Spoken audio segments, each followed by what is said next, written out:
They told a toddler the date of his death, and he clapped, because toddlers don't understand what inevitable expiration means.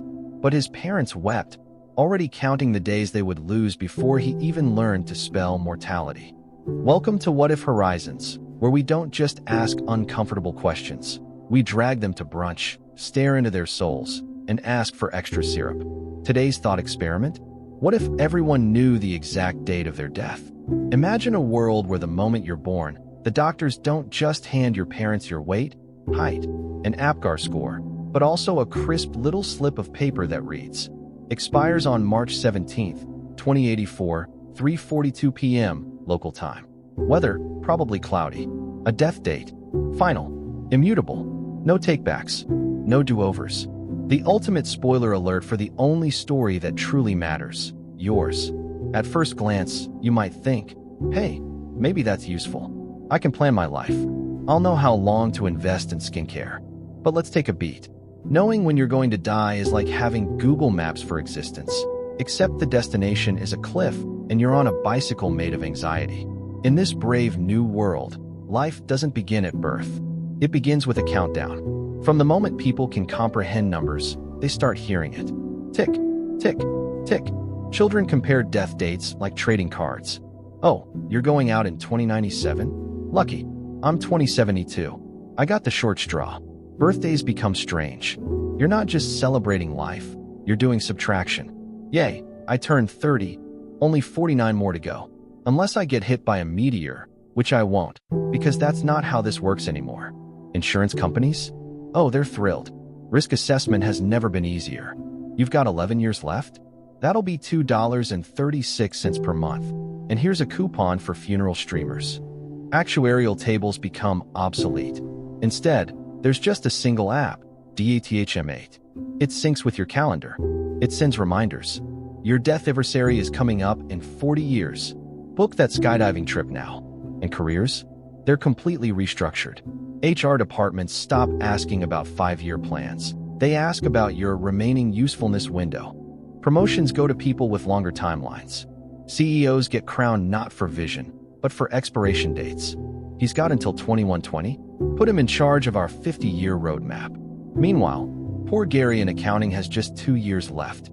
They assign him to handle office snacks, and he still messes it up. But let's rewind to the personal stuff. Romance. How do you swipe right in a world where you can filter by expiration date? Imagine the new dating bios. Looking for something serious. I've got 68 years left. Must enjoy hiking, jazz, and contemplating the void. Or the reverse. Only 6 months left. DTF, down to finalize my will. Love takes on a twisted urgency. Some people avoid short-timers entirely. Who wants heartbreak on a deadline? Others chase them with a kind of tragic romanticism.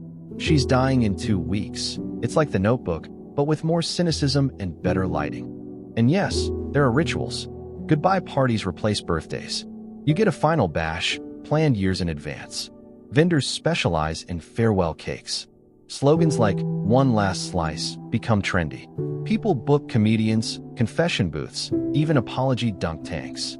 Forgive me for never returning your stapler. Splash me in justice. Religion adapts too.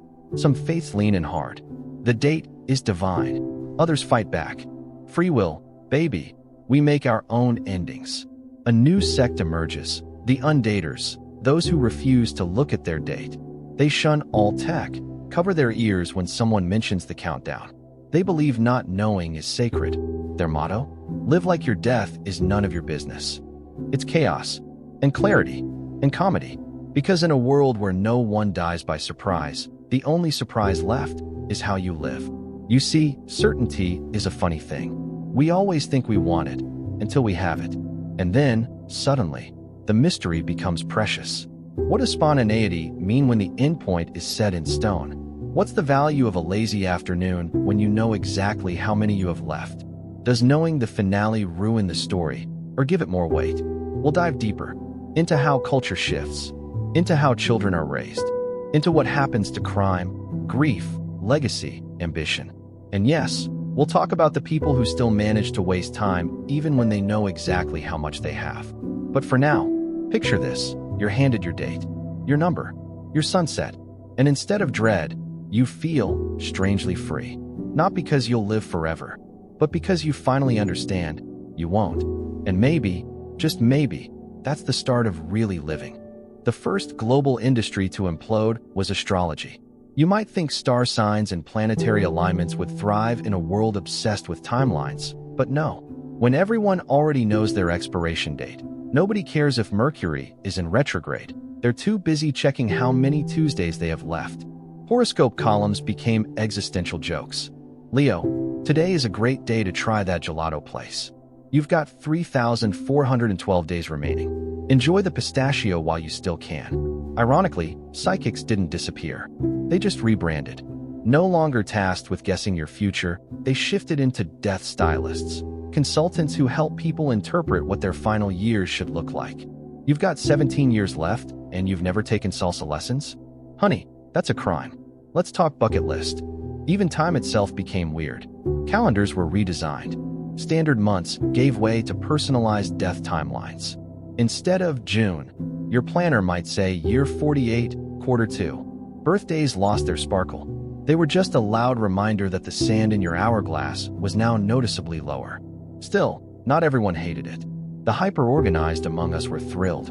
Suddenly, productivity nerds could optimize their entire lives. Life planning spreadsheets went viral, timelines color-coded by mood. One man launched a course called The Efficiency of Existence. How to die on schedule, but accomplished. He made a fortune, then dropped dead on time, right in the middle of a TED Talk. Standing ovation. Beautiful timing. Meanwhile, governments tried to keep up.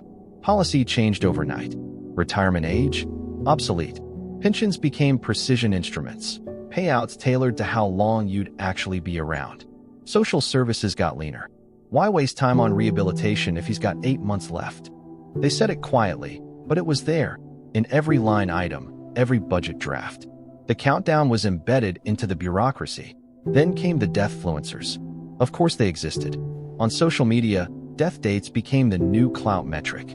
I'm 32 and I expire at 103. I'm basically immortal. Subscribe for tips on slow living. Some people flexed their long timelines like gym selfies.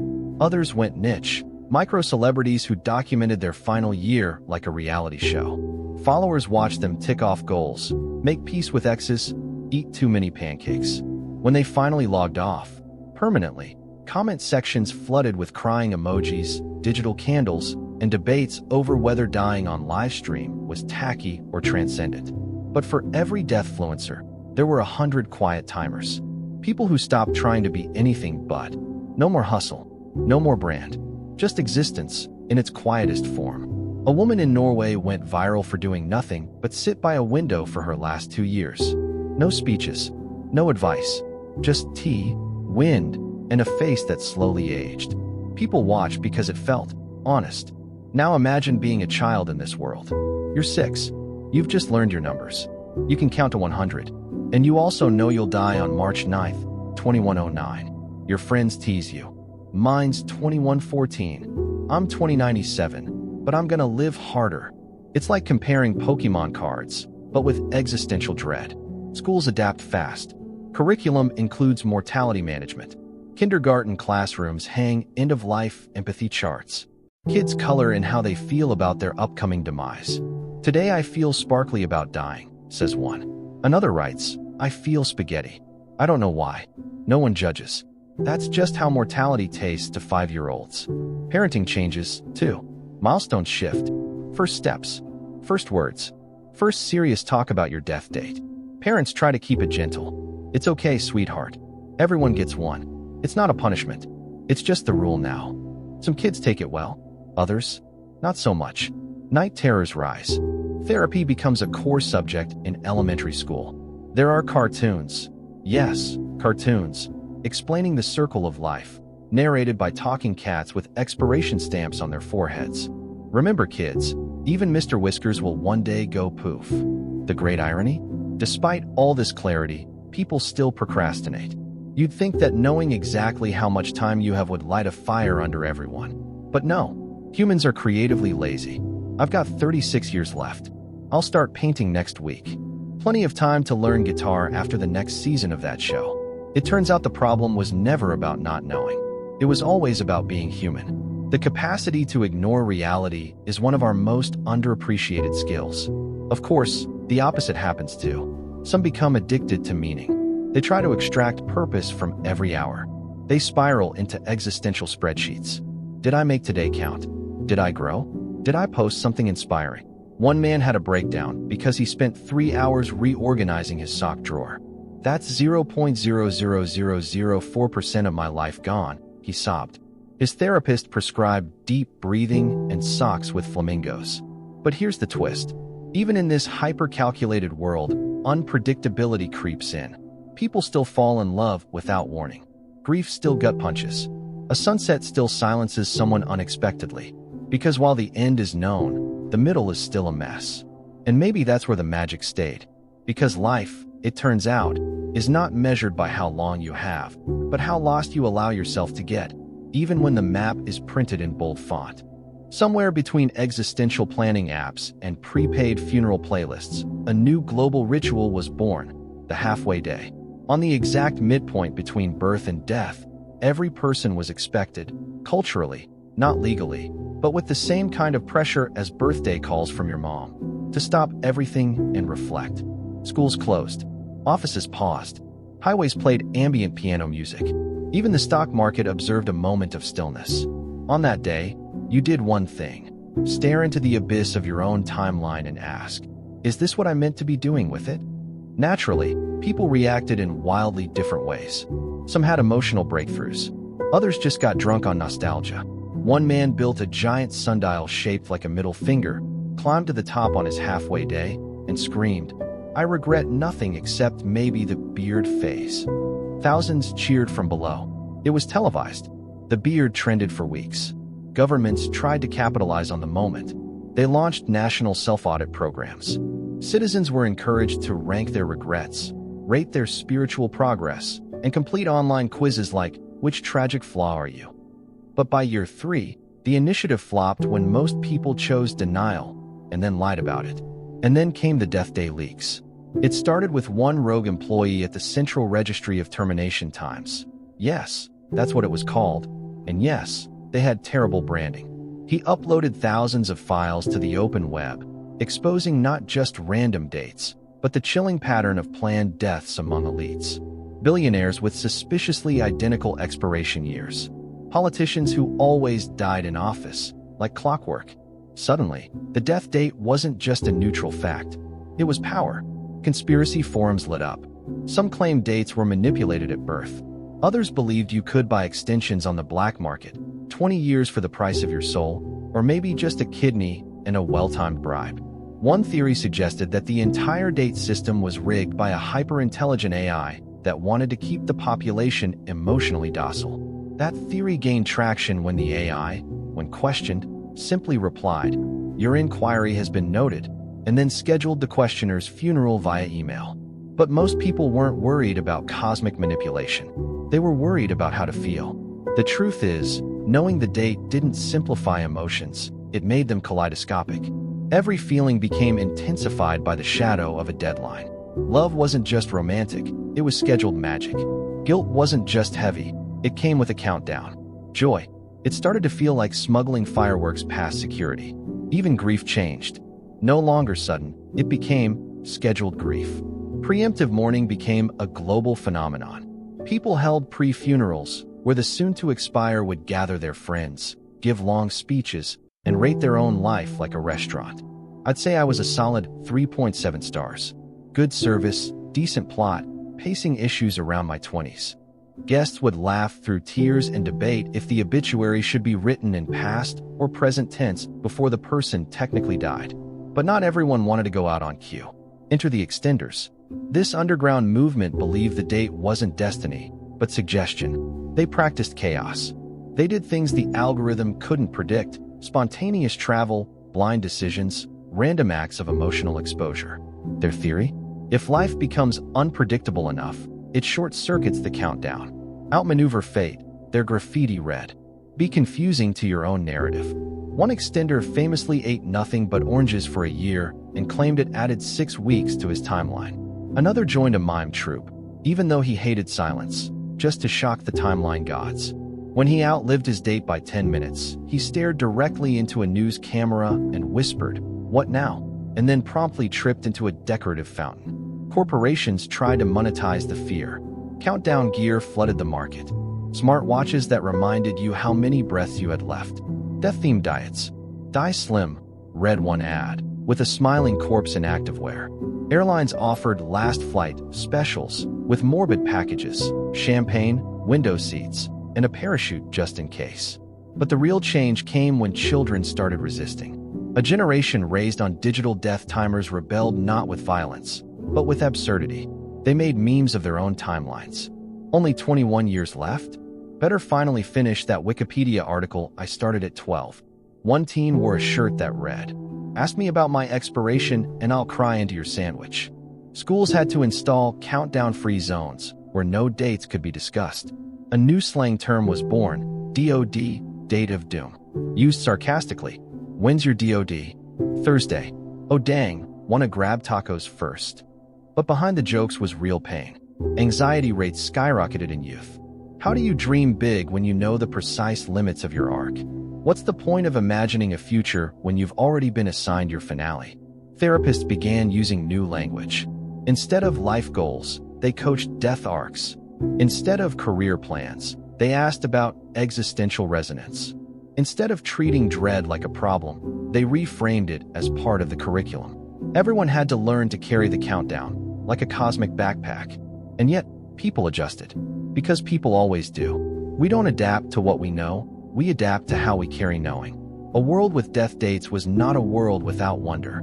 It was a world where every giggle, every heartbreak, every Tuesday morning coffee came with a whisper, "You won't have this forever. So taste it." And strangely, some began to report feeling more alive than ever. Because when the end is written, the middle suddenly matters more. Tourism exploded. Not because people wanted to see the world before they died, but because they now knew exactly how much world they had left to see. Travel agencies rebranded overnight. No more dream vacation packages. Now they sold last seaside walks, penultimate sunsets, and the ever-popular final feast in Florence. Brochures didn't list amenities. They listed how many days before your expiration the trip would land. Only 78 left? This one fits perfectly between your dental cleaning and your departure. Airlines followed suit. They introduced legacy class seating, think business class, but for people in their last year of life. Champagne? Yes. Custom playlists? Obviously. Window views? Reserved. One airline even offered eulogists as an in-flight service. Would you like to begin crafting your exit speech while cruising at 36,000 feet?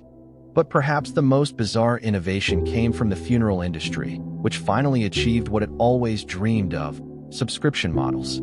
You could now prepay for your memorial, draft a farewell monologue, select your preferred lighting, somber warm glow, or moody theatrical red, and choose whether your mourners got mini cupcakes or existential dread to go. One company, Farewell Plus, offered a deluxe package with holographic farewell messages that could be updated yearly. Just died? Don't worry, 2022 you left a message that still slaps. And yet, amid all the slick branding, something raw was surfacing. People were finally forced to have hard conversations. You'd think knowing your end would make relationships more fragile. In fact, it made them more honest. No more pretending to catch up someday. No more, let's talk later. If someone had 14 days left and still hadn't returned your sweater, you confronted that sweater like it was a crime scene. Estranged families reunited, not always for love, but for closure. Better to scream now than whisper at a gravestone later. In some cultures, death dates became a rite of reconciliation. Cities held forgiveness festivals, where people walked the streets wearing sandwich boards listing their regrets. I lied about the promotion in 2031. I ghosted you in college. I stole your yogurt. Strangers hugged. Old enemies shared churros.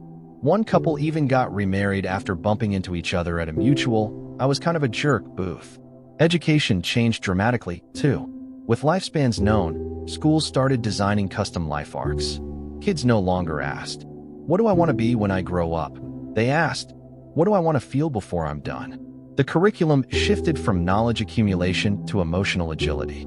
Fewer math drills, more lessons like how to say goodbye, how to end a friendship gracefully, and how to cry without apologizing. By age 10, most kids could recite not just their multiplication tables, but the top 5 regrets of the dying, an odd party trick, but one that made sleepovers surprisingly deep. At universities, majors became narrative-based. No more business administration. Now it was constructing a legacy with medium-term impact. Short-term joy logistics. Poetry for the mortally aware. People didn't study to succeed, they studied to resonate.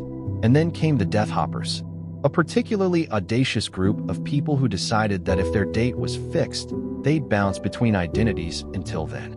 New job every year.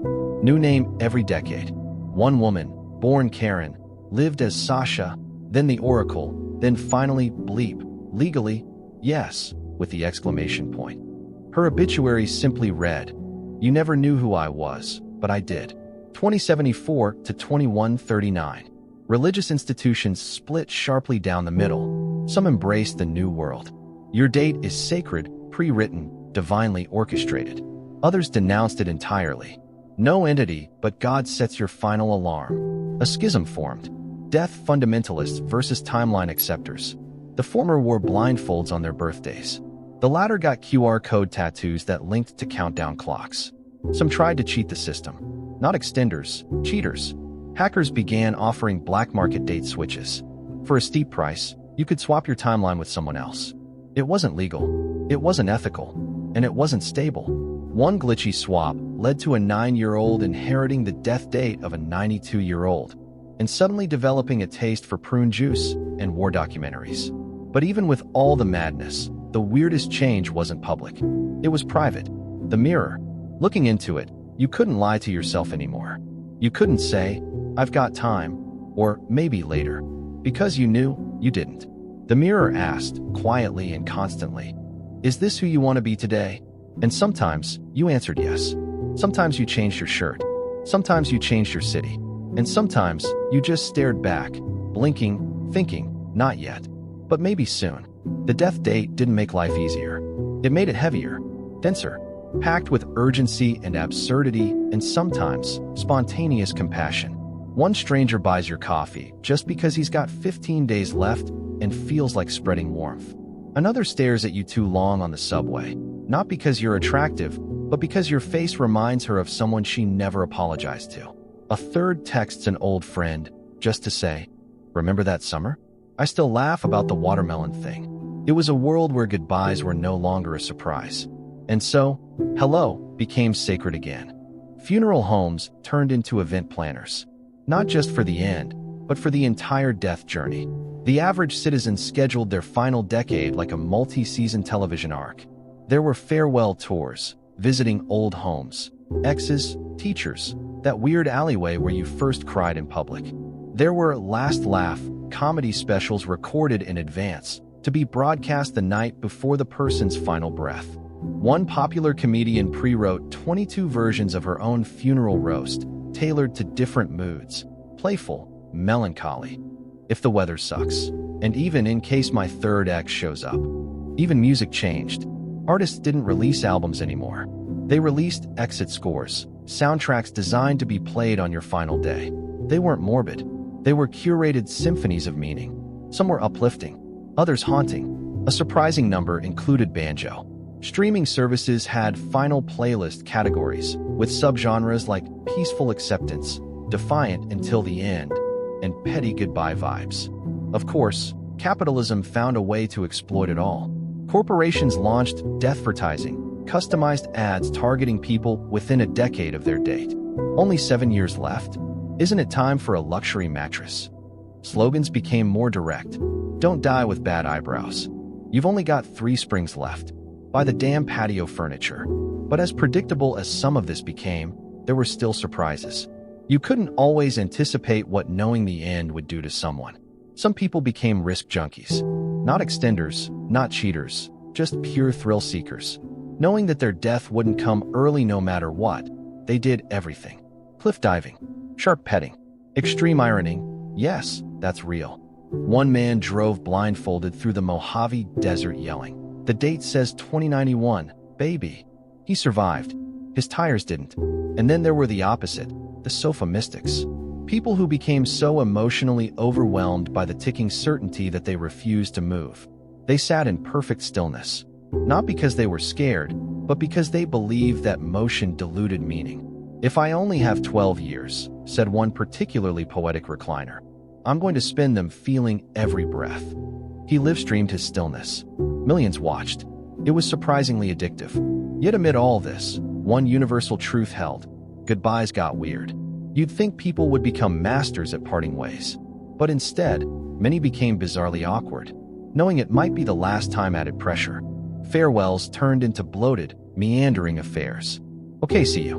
Or, "Well, maybe not." Or maybe yes if we meet at Sarah's thing. Unless, unless. Some just ghosted permanently. "If I don't say goodbye, it's not real," they reasoned, vanishing like unpaid bar tabs. Others made it a performance. One man's final goodbye involved interpretive dance, fireworks, and a choir of cats. It was deeply confusing, but unforgettable. Still, there were quieter shifts. Philosophy departments flourished again. With people confronting mortality as a given, interest in meaning skyrocketed. College courses like The Aesthetics of Dying Well and Applied Existential Dread filled up instantly. Stoicism made a comeback, as did absurdism, nihilism, and late-night diner conversations that began with, "But what is legacy, really?" And while society gained efficiency, no missed deadlines, no waiting for people to grow up before making decisions. It lost something, too. The beauty of not knowing. The messy surprise of tomorrow. Birthday wishes felt odd when they were tethered to a countdown. "I hope this year brings you joy," someone would write, knowing full well the recipient had precisely 14.3 years remaining. The sentiment started to feel constrained. In response, new forms of rebellion emerged. One of them was the Veil movement, a global push to forget your death date. People paid specialists to help them erase the number from memory through hypnotherapy, brainwave disruption, or even symbolic rituals like burning their countdown watches in public squares. The movement's motto: die like you mean it. Don't let the date steal the day. The government hated them. Corporations hated them more. If people forgot their date, they stopped planning, stopped buying, stopped living according to the algorithm. But for many, that was the point. And oddly, forgetting didn't make them less prepared. It made them more present. Because death was still there. It always was. But instead of looming with a timestamp, it returned to its old place, just out of sight, hiding behind the curtain of now. Not gone, just politely out of frame. Relationships evolved again. Not just romantically, but interpersonally. There was a newfound currency in presence. "Hey, you were really with me just now," someone might say over coffee, and it would be the highest compliment. Because being truly present was harder now. The countdown ticked in your periphery. Being able to shut it out, that was intimacy. And for the first time in centuries, people started writing letters again. Not emails, not DMs, real letters. On paper, folded with intent. People wrote them to themselves, to loved ones, to strangers. Some sealed them for after their death. Others handed them over with a casual "read this whenever." Post offices reopened legacy counters, which guaranteed delivery years, sometimes decades, after your death. A mother mailed her toddler a letter every birthday, with the final one marked, "Open on your darkest day." A man wrote to his ex-fiancée and mailed it to arrive 20 years after his own death, just to say, "I still remember your laugh." It made things bearable. The world wasn't softer, but it was more aware. Of time, of each other, of the strange grace that comes when everyone walks with the same shadow. Not fearing it, just acknowledging it. Sometimes whispering to it, sometimes dancing with it, sometimes flipping it off with both hands and skydiving anyway. Eventually, even the concept of future began to warp. Because when every life came with a known expiration, the future stopped being a vague cloud of possibility and became something far more intimate, personal, fixed, and weirdly quantifiable. People didn't talk about someday anymore. They said things like, "In 3,092 days, I'll be gone. So I've got about 442 weekend mornings left." There was a spreadsheet for everything. Seriously, apps could break your remaining years into usable categories. You've got 17,540 meals left, 2,900 showers, 68 awkward elevator rides. Make them count. One popular app sent you a daily message like, "Today is the last June 5th you'll ever have while being 34. Helpful? Questionable, but undeniably motivating. Corporate life shifted into hypertransparency. Performance reviews now included a chronological viability index, a wildly insensitive metric that calculated how long a person was worth investing in. Jenna's doing solid work, but with only 9 years left on her clock, let's maybe give that promotion to someone with a bit more runway." No one said it out loud, but everyone knew. Eventually, a massive movement pushed back, the chronostrike. Workers across continents walked off the job for an entire week, not because of wages, but because they refused to be managed by their mortality. Their slogan was everywhere: "I'm more than my countdown." Some wore t-shirts that read, "Just because I die soon doesn't mean I can't thrive now." It was the strangest labor revolution in history, led not by unions, but by people who had accepted death and still wanted meaning. Art, meanwhile, was going through a renaissance. Not because artists knew how much time they had left, but because they knew their audience did. Every painting was a conversation between someone dying and someone who knew they were dying. A play wasn't just a play. It was a 2-hour escape from a ticking reality, or a direct confrontation with it. One theatrical piece, titled "The 147th Day Before She Goes," featured an actress performing her own imagined death scene 147 times, each more absurd and tender than the last. She ended the show by walking into the audience and whispering each person's remaining lifespan. One fainted, 4 wept, 2 fell in love on the spot. People stopped asking, "What do you do?" They started asking, "What's your exit project?" Not in a morbid way. In a "what story are you trying to leave behind" kind of way. Because when everyone had a death date, everyone had a legacy deadline. People started planting trees, building benches, writing letters to be opened in 2120. One man who had never left his hometown decided to walk across the continent barefoot, not for spiritual reasons, but because, "I want to leave footprints I'll never see." In a world obsessed with self-curation, the countdown forced a new kind of humility. Suddenly, it wasn't about being remembered. It was about being useful, or honest, or kind, even when no one was watching. Because when your finish line is clearly marked, you start to wonder, what can I carry to it that matters? Of course, death ceremonies evolved yet again. Some were still traditional: coffins, candles, mourners in black. But a growing trend emerged: the disappearance ritual. Instead of a funeral, a person would vanish on their date. No ceremony, no witnesses, just a final day lived quietly. Friends and family would gather afterward, not to mourn, but to imagine the final moments. It wasn't grief, it was creative reflection. Maybe she watched the ocean one last time. Maybe he danced to his favorite song alone in his kitchen. Maybe they smiled and thought, "Yep, that was it." There was beauty in the unknowable, even within a known framework. Some people did try to beat the clock, not by extending their lives, but by compressing them. A few radicals believed that if you packed enough life into each day, you could stretch time psychologically. They called themselves chronomaxers. They scheduled every minute, laughed on purpose, scheduled naps just to dream intentionally. One woman recorded her own laugh in 200 different locations and turned it into a laughter map that was projected onto the side of a building on her final day. It echoed through the city. People stopped and stared, then smiled, then moved on, quietly affected. Romance reached strange new dimensions. Love wasn't about forever anymore. It was about alignment. Dating apps had filters like, "Show me people with compatible death dates, only those dying after me." Or "Surprise me, I like a bit of heartbreak." Wedding vows changed. No more "Till death do us part." Now it was, "I will walk beside you until your last Tuesday, and maybe I'll keep walking after, a little slower, a little sadder, but still walking." Oddly enough, some people fell in love because of mismatched timelines. A woman with only 3 years left married a man with 40. She said, "I wanted to be someone he mourned for a long time. It makes me feel bigger than the calendar." They had 2 wild years. Then she vanished. He still writes her letters, leaves them on park benches for strangers to find. Not everything was beautiful. Some couldn't handle it. The mental health crisis swelled. The burden of certainty cracked open the already fractured. Some believed knowing their end made every day feel like a taunt.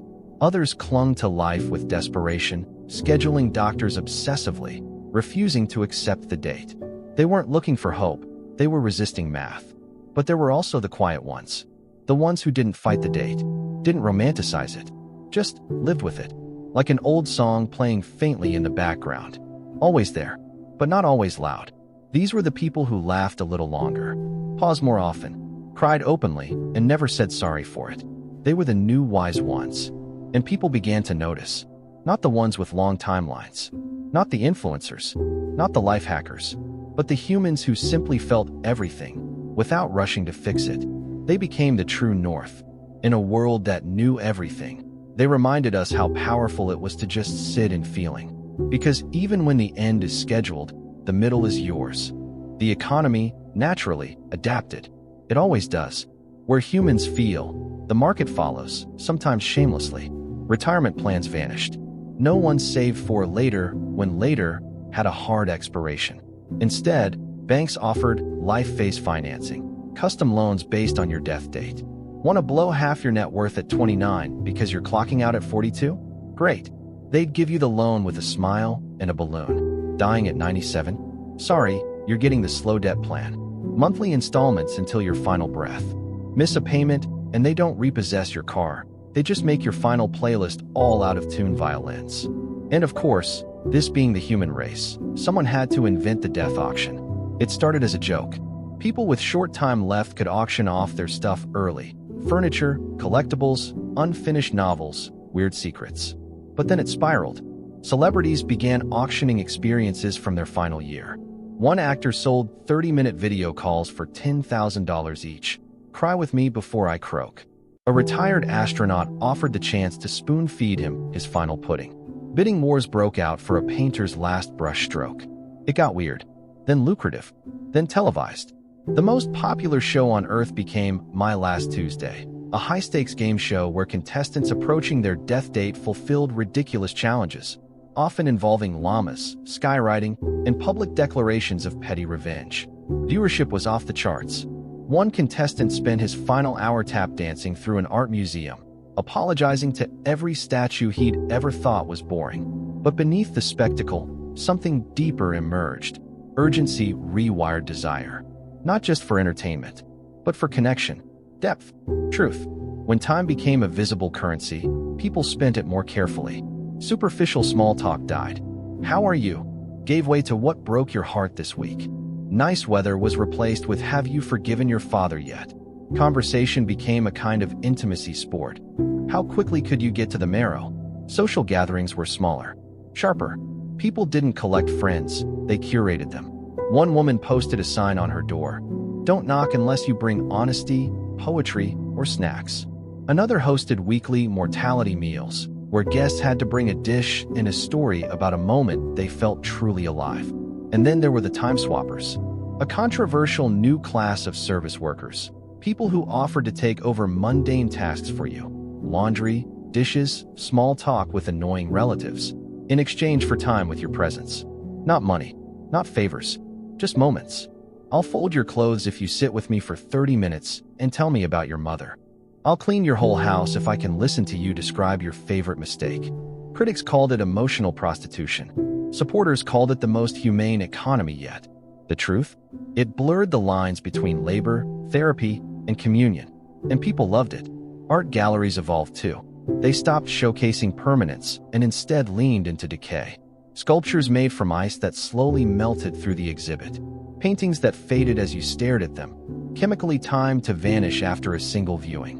One installation invited you to whisper a secret into a flower. It bloomed, glowed for 10 seconds, then wilted instantly. The artist called it echoes of almost. Weddings became intentionally misaligned. Couples didn't promise forever. They promised until your 78th birthday, until my final winter, until the last time we laugh about that night in Prague. The vows were still moving, arguably more so, because they acknowledged the clock in the room and loved anyway. And what of parenting? One of the most profound shifts happened there. Children, of course, got their dates at birth, but parents didn't show them until the child asked. Some asked at 5, some waited until adulthood. The moment of revelation became a sacred, trembling rite. Are you ready to know? Some parents cried as they handed over the sealed envelope. Some smiled, trying to pretend it was okay. Some stalled for years, fearing the wait. And the children? They reacted with everything from curiosity to terror to bored shrugs. But once the number was known, the bond between parent and child became radically reoriented. No longer about preparation for the unknown, but maximizing the known. A mother once told her son, "You're here until 82. I'm here until 60.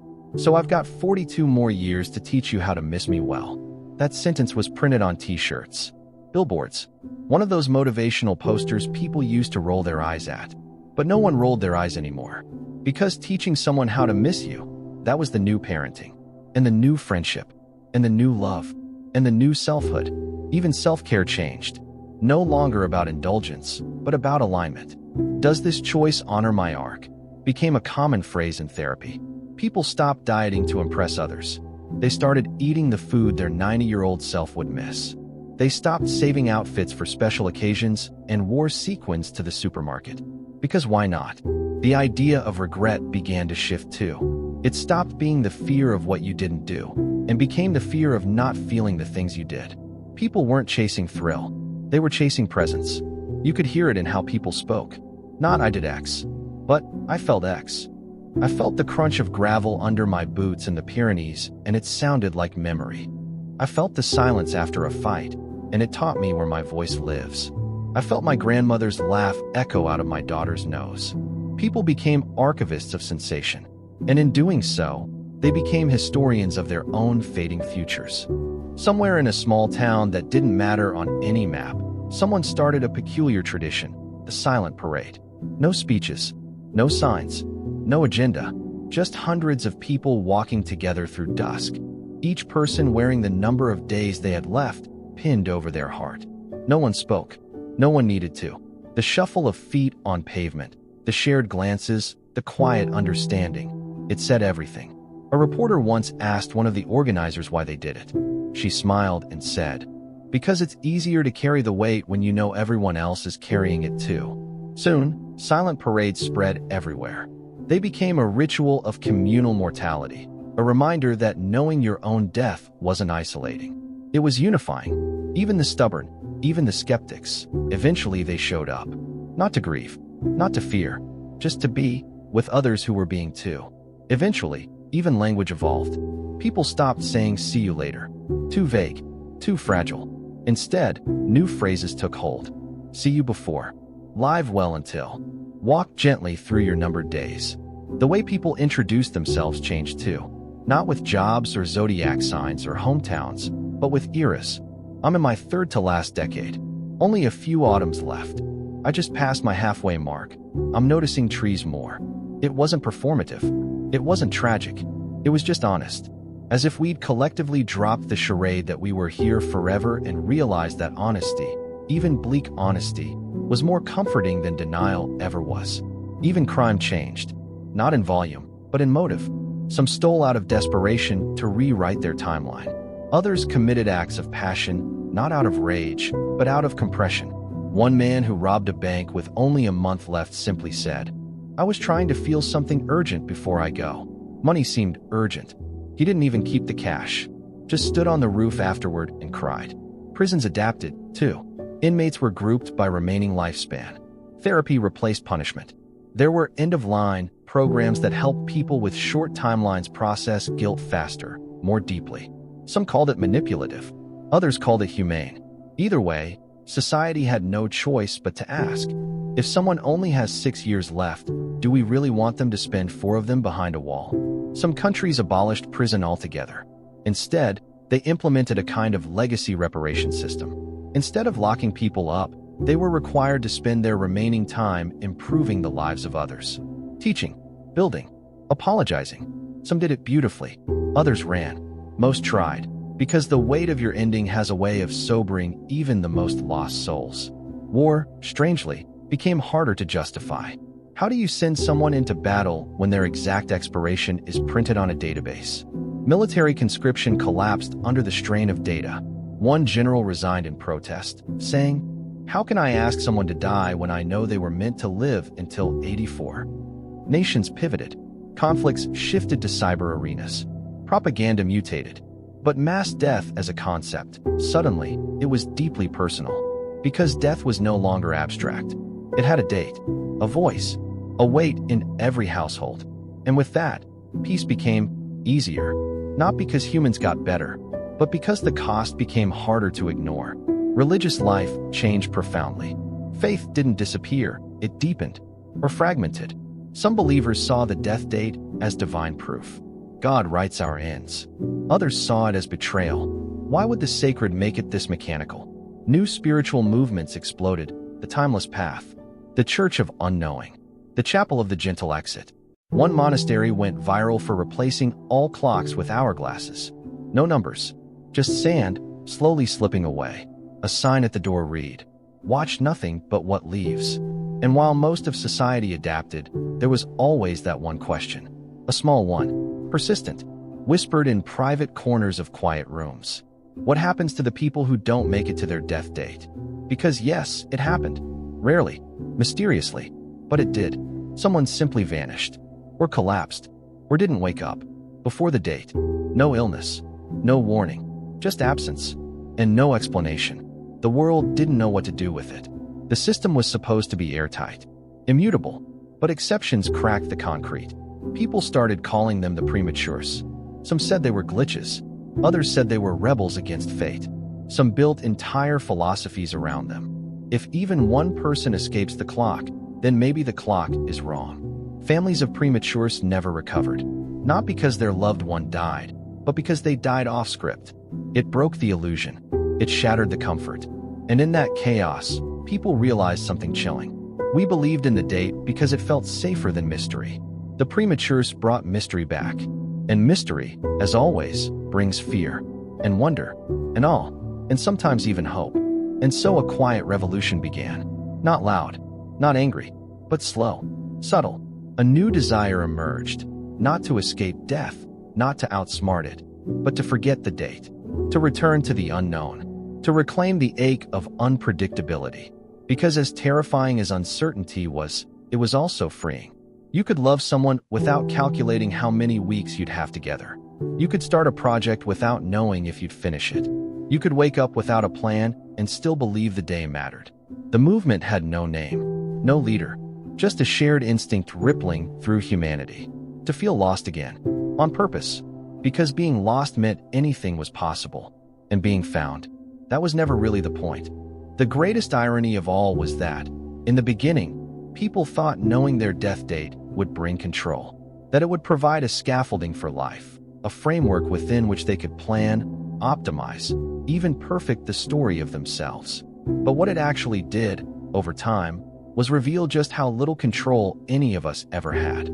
Not because the date was wrong, but because everything else, everything that mattered, wasn't scheduled at all. You couldn't plan the moment someone would finally forgive you. You couldn't predict the conversation that would haunt you in the best way. You couldn't schedule when your child would whisper something so devastatingly honest, it would make your ribs ache for years. These things didn't care about your timeline. They arrived when they wanted, and sometimes they never did. And so, for many, a strange tension began to grow between the structure of time and the fluidity of meaning. A calendar of endings could give you facts, but not fulfillment. And so the question slowly shifted from, what should I do with my remaining days, to something much simpler and harder. How do I actually feel while I'm here? Which is how the emotion archivists came to be. They weren't therapists, or scientists, or artists exactly.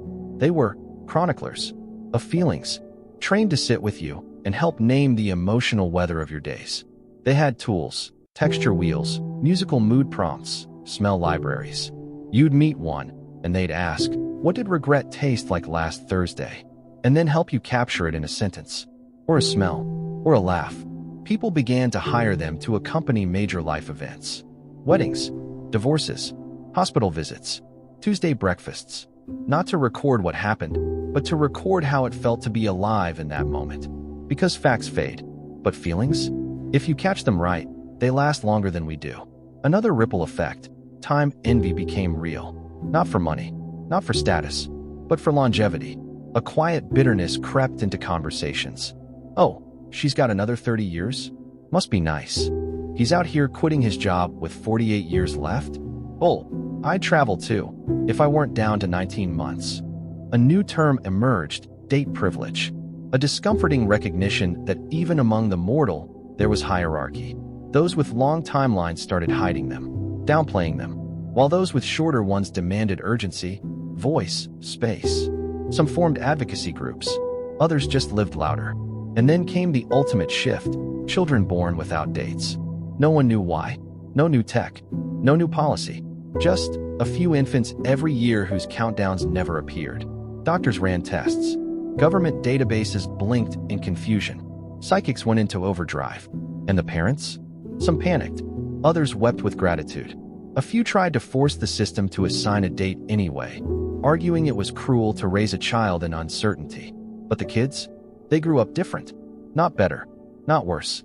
Just less tethered. Their first words often included maybe and someday. They liked to draw circles instead of timelines. And when asked how long they thought they'd live, they often shrugged and said, long enough to find out why I'm here. One of them, age 11, wrote a poem that became instantly famous. It read, I don't know when I'll go, so every leaf feels important. Even the broken ones that crunched too early. The world didn't know what to make of them. Some feared they would destabilize society. Others called them the return of mystery. Whatever they were, they sparked a new wave of questions. Had the death date era been a detour, a mistake, or simply a necessary phase in humanity's emotional adolescence? By this time, the vast majority of humans had adapted to the countdown. Entire generations had lived and died under it. But now, with the unscheduled rising, something was shifting again, and fast. People started voluntarily deleting their own dates. There were clinics for it, long waiting lists, a warm chair, a signed form, and then blankness. No more number, no more arc, just you, back in the wild forest of the unknown. It wasn't always liberating. Some spiraled, some begged to reverse the process. But for many, it brought something they didn't even know they missed, surprise. The kind of surprise that lets you fall in love when you weren't planning to. The kind that makes you cry at a song you've heard 100 times. The kind that reminds you, life isn't supposed to make sense. It's supposed to be felt. And in that spirit, the final social norm of the countdown era began to erode, achievement worship. People stopped chasing milestones, stopped needing to finish strong. Legacy projects faded. Instead, a new mantra emerged. I just want to arrive at the end feeling like I paid attention. Not succeeded, not triumphed, not optimized. Paid attention. To the people, to the ordinary, to the way a laugh catches in the throat when someone doesn't expect joy, to the way light changes in your kitchen over the years, to the subtle ache of knowing this, right here, might be one of the last truly quiet mornings you get. We used to think that mortality was a threat, a punishment, a deadline to be outrun. But maybe, just maybe, it's a compass. In the final decades of the death date era, humanity did something no one expected. We got quiet, not out of fear, not from defeat, but from a kind of reverent understanding. The noise that had come with our initial panic, the countdown parties, the death auctions, the desperation to make every moment sparkle, gave way to something softer.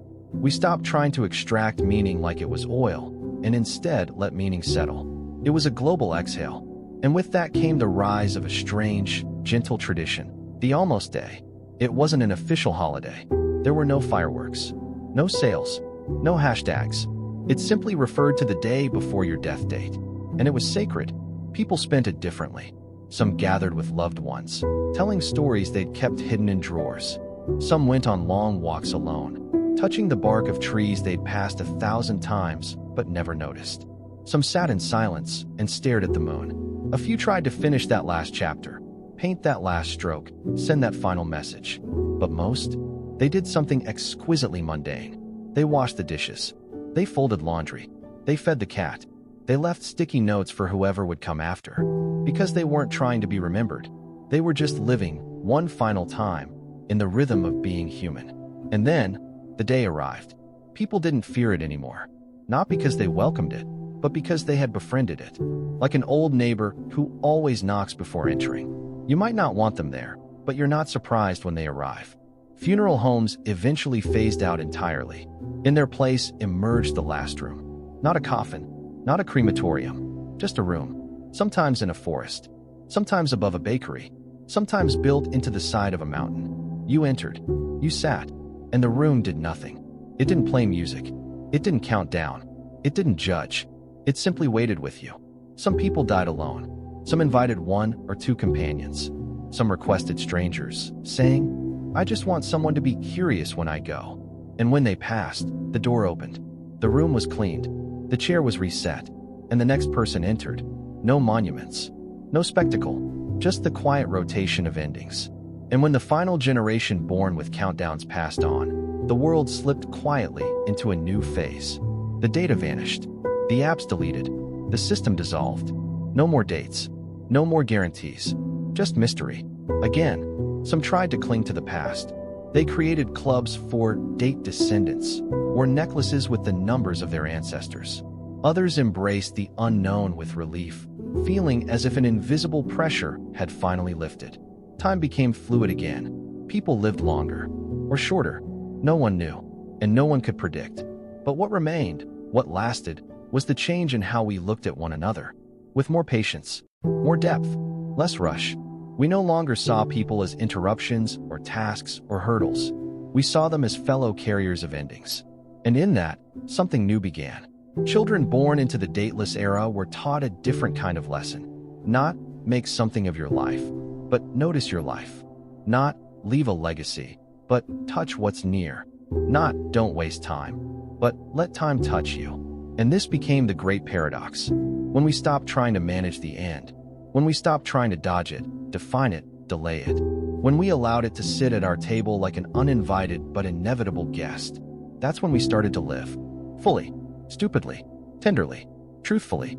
And in the final analysis, we understood something that our ancestors, the ones who had only fog for a future, might have always known. We don't need to know when it ends. We just need to know that it does. And love people anyway. Thank you for listening to What If Horizons. And if today was your last Tuesday, I hope you noticed the light through the window and smiled at least once, maybe even twice.